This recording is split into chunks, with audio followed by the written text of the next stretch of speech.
और उसके बाद क्या होता है, जब वो खाना खाने लगता है तो उसको चक्कर सा आने लगता है, और चक्कर आने के बाद वो बेहोश सा हो जाता है और वहीं जमीन पर गिर जाता है।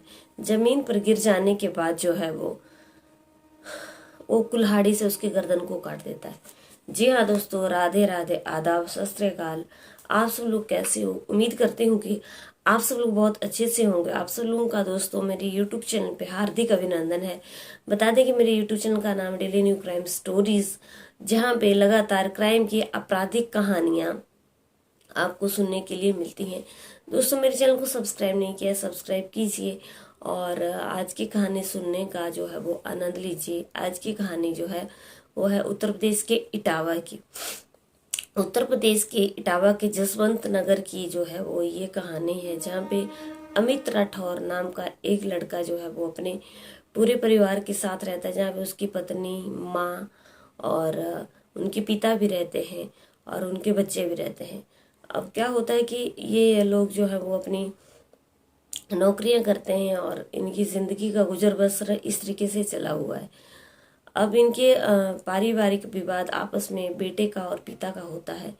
पारिवारिक विवाद होने की वजह यह है कि आगरा में जो है वो उनका एक प्लाट है, जिसको बेटा अब बेचने के लिए कह रहा है, लेकिन पिता जो है वो उस प्लाट को बेचना नहीं चाहते हैं और बेटा चाहता है कि जो आगरा का जो प्लाट है उसको बेच दिया जाए, लेकिन पिता जो है वो मना कर देता है, जिसकी वजह से आपस में जो है वो इन दोनों में बहुत ज़्यादा विवाद चलता रहता है और लड़ाई झगड़ा इनके घर में होता रहता है।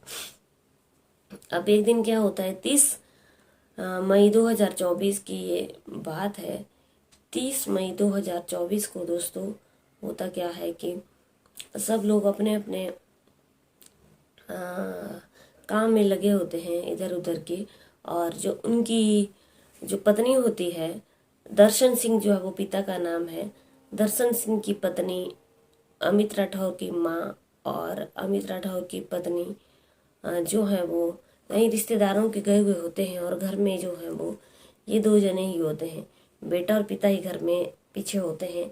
अब ये लोग जो है जब खाना खाते हैं तो बेटा क्या करता है, फिर से उनके आपस में विवाद होता है कि बेटा चाहता है कि आगरा का जो प्लॉट है उसको बेच दिया जाए, लेकिन पिता जो है वो साफ इनकार करता है। अब बेटा क्या करता है कि पिता के खाने में जो है वो कुछ मिला देता है।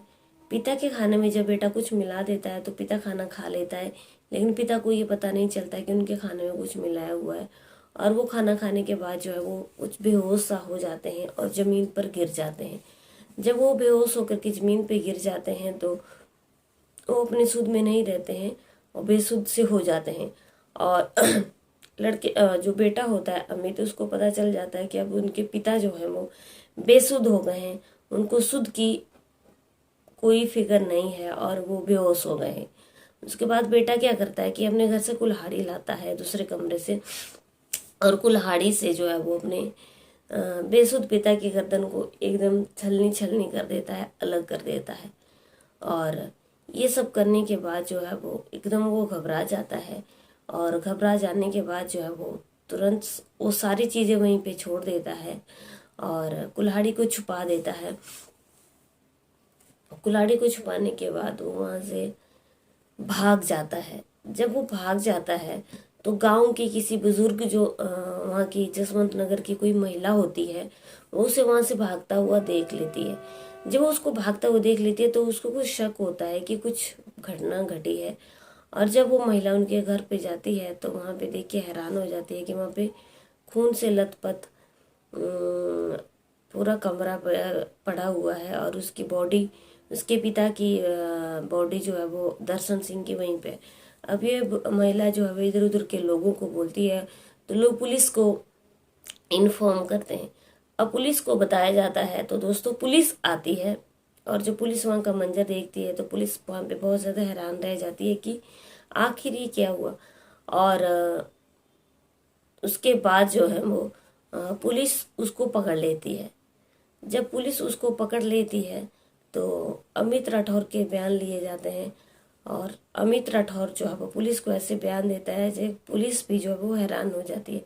अमित राठौर बताता है कि उसके पिता के साथ जो है वो आए दिन विवाद चला रहता था। विवाद की वजह ये थी कि वो उसका पिता जो है उसकी पत्नी के ऊपर गंदी नज़र रखता था, मतलब अपनी बहू के ऊपर जो है वो ससुर गंदी नज़र रखता था, और जिसकी वजह से जो है वो काफ़ी उससे परेशान था। और पिता जो है वो नशे का आदी था और नशे में धुत रहता था। जब ये अमित राठौर पुलिस को ये बयान देते हैं और ये बताते हैं कि वो चाहता था कि वो जो आगरा का प्लॉट है उसको बेच दिया जाए, लेकिन पिता ने जो है वो उसको बेचने से साफ इनकार कर दिया। तो बेटा अपने बेटा जो है वो अपने दिल में रंजिश रखने लगा कि वो अपने पिता को मार देगा। इसलिए बेटे ने बताया कि उसने मौका देखते ही, उसकी माँ जो है वो रिश्तेदारों के गए हुए थे, पत्नी भी रिश्तेदारों की गई हुई थी, और उसने मौका देखते ही अपने पिता को जो है वो पहले नशे की गोलियां खिलाई जिससे वो बेहोश हो जाए, और उसके बाद जो है वो जब वो बेहोश हो गया तो कुल्हाड़ी से उसकी गर्दन को अलग कर दिया ताकि जो है वो उसके रास्ते का कांटा हमेशा हमेशा के लिए खत्म हो जाए।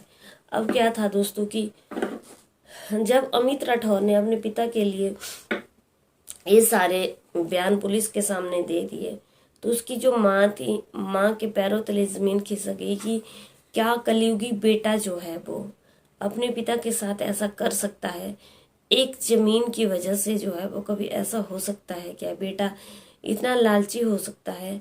माँ जो है काफ़ी रोने लगी, बिलखने लगी, और वहाँ पे बहुत मातम पसरा रहा। फिलहाल पुलिस ने क्या किया कि डेड बॉडी को जो गर्दन थी वहाँ पे और उसके धड़ को जो है वो पोस्टमार्टम के लिए ले गई, और उसके बाद जो है वो अमित राठौर ने जो जहाँ पे हथियार छुपाया हुआ था कुल्हाड़ी को वो निकाल करके पुलिस के हवाले दे दी। अब पुलिस ने जो है वो अमित राठौर को अरेस्ट कर दिया, और अरेस्ट करने के बाद जो है उसको जेल में डाल दिया। अब पीछे जो है परिवार रो रहा है, बिलख रहा है, और सबसे ज़्यादा जो माँ थी वो बहुत ज़्यादा रो रही है कि उसके ये बेटे ने जो है वो उसके अपने पिता को, अपने सगे पिता को धारदार हथियार से काट डाला, मार डाला। दोस्तों बेटा जो है वो अब जेल में चला गया, लेकिन बहुत ज़्यादा हैरानी ये है कि आज के औलाद जो है वो ज़मीन की खातिर ना किसी को अपने संबंध दिखाई दे रहे हैं कि रिश्ते में कोई हमारा माँ है, कोई हमारे पिता हैं, या कोई हमारी पत्नी है। पैसों की और ज़मीन के लालच में जो है वो औलाद इतनी अंधी हो जाती है कि वो अपने हाथों ऐसे कर्म कर डालती है जो कि उसको जिसे उसका ये जन्म भी गया और अगला जन्म भी गया। अब क्या है, अमित राठौर पूरी जिंदगी भर जेल में रहेगा, लेकिन उसके कर्मों का हिसाब इतना गलत हो गया कि मरने के बाद भी उसको बहुत ज़्यादा फल मिलेगा। सरकार को जो है वो इन लोगों के लिए कठोर से कठोर सजा देनी चाहिए जो अपने बुजुर्ग माता पिता के साथ जो ऐसी औलाद ऐसा करती है। इनके लिए कठोर एक दंड का प्रावधान करना चाहिए। बाकी दर्शन सिंह तो इस दुनिया में नहीं रहा, लेकिन इस कहानी से हमें क्या सीख मिलती है दोस्तों? इस कहानी से हमें सिर्फ और सिर्फ ये सीख मिलती है कि जो कुछ भी हुआ वो बहुत ज़्यादा गलत हुआ, और उसके बेटे ने, अमित राठौर ने जो है वो बहुत ज़्यादा गलत किया। अगर ऐसा था तो अपने ये सारी बातचीत जो है वो प्लॉट बेचना, ये सारी तो हर घर में ये बातें, हर घर में ये ऐसी बातचीत तो चलती रहती है, लेकिन इसका मतलब ये नहीं होता है कि तुम अपने पिता को जो है वो जान से मार दो और जान से जो है वो कुल्हाड़ी से काट दो। और दर्शन सिंह, अमित राठौर ने जो दर्शन सिंह के साथ किए जो किया बहुत ही गलत किया। दोस्तों मेरा ये कहानी सुनाने का उद्देश्य यही था कि जहाँ पर रहें सचेत रहें। किसी के ऊपर आजकल कोई भी भरोसा नहीं है कि कौन क्या कर दे और कौन क्या कर दे। आशा करते हूँ कि आपको कहानी अच्छी लगी शायद लाइक शेयर कमेंट जरूर करना। कल की वीडियो में आप लोगों से फिर से मिलते हैं, तब तक के लिए जय हिंद जय भारत।